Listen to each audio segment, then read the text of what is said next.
What's up guys, and welcome back to Athena Off-Road. In today's video, I'm going to show you how to take the fuel tank and the air intake system off of this Sportsman 570. Let's get right into it.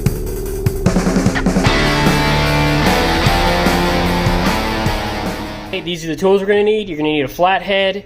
Any size will probably work. The smaller, it's a little easier. You're going to need a 8mm socket, 13mm socket, and a 3/8 socket.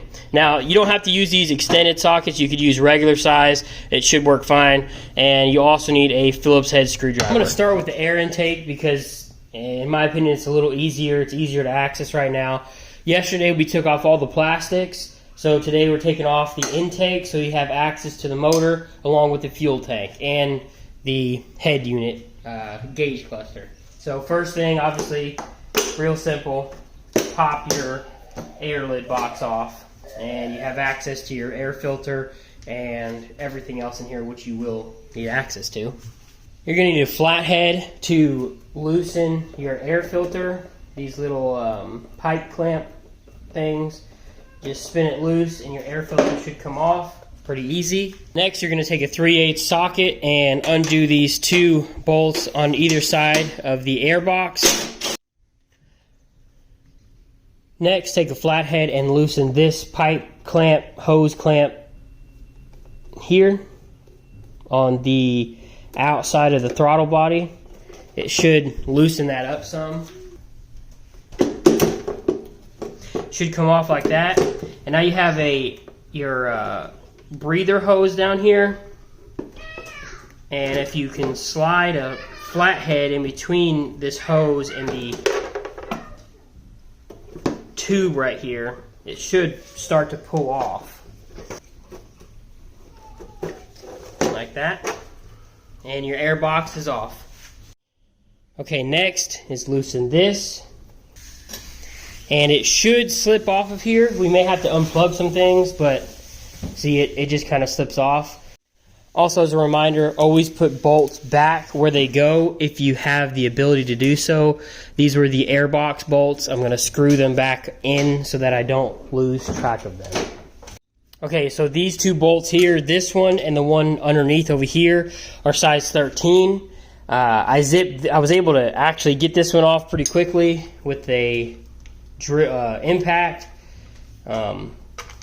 And it came off, but this other side I'm not able to access, so I'm going to have to use a wrench. I'm going to go ahead and get that done.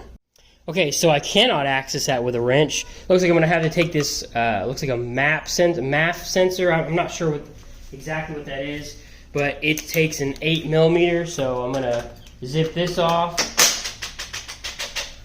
and it should just slide right out. Should. Like that. And now I should be able to get a socket in there, a 13mm socket.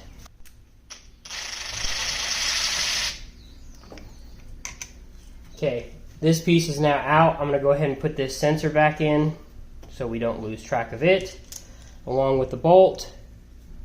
Again, that's an 8mm. I'm just going to hand tighten it for now. This whole assembly can now be scooted away. And I'm going to put these two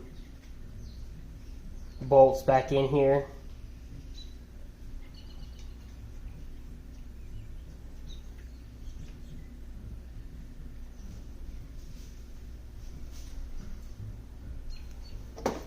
And I'm actually going to probably let this sit kind of off to the side over here and just rest. That way I have access to this and I don't have to take any of these cords out. If I have to in the future, I'll let you know. But that's how it's going to sit over here for now. Should be most of the air intake system out. I'm actually going to stuff that hole right there with a Walmart sack just so nothing falls in. You definitely don't want anything loose falling in there that you don't want to. And then we're going to get to the fuel tank.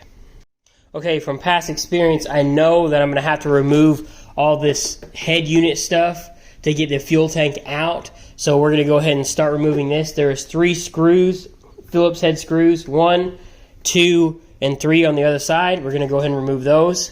Once the 3 screws are removed, this top piece should kind of fall off. Now you should be able to remove this right there, that plug, and your whole top unit comes right out. So now we'll have access to this bottom one to take it off. Okay, inside here are 2 screws. One right there where I just pulled it out, and then one exactly on the other side. And once you get those 2 out, the head unit will be loose. Next, you're going to want to remove this headlight. Now, mine is actually missing this little rubber O-ring that helps retain the headlight in here. But you just pop that O-ring off. There's one on each side, and then the headlight should just pop out of these little holders like that. And there's one on this side over here that you pop out. Alright, so now the headlamp should be loose in here. You actually can remove the plug, and either way, this black part should be loose enough to pull out. Okay, we're actually going to have to remove this key. So it should, the top up here just spins. It's like a threaded bolt. Sorry, you can't probably see. Obviously, take your key out, and this piece just kind of pushes out, and you can slide this threaded piece back on here.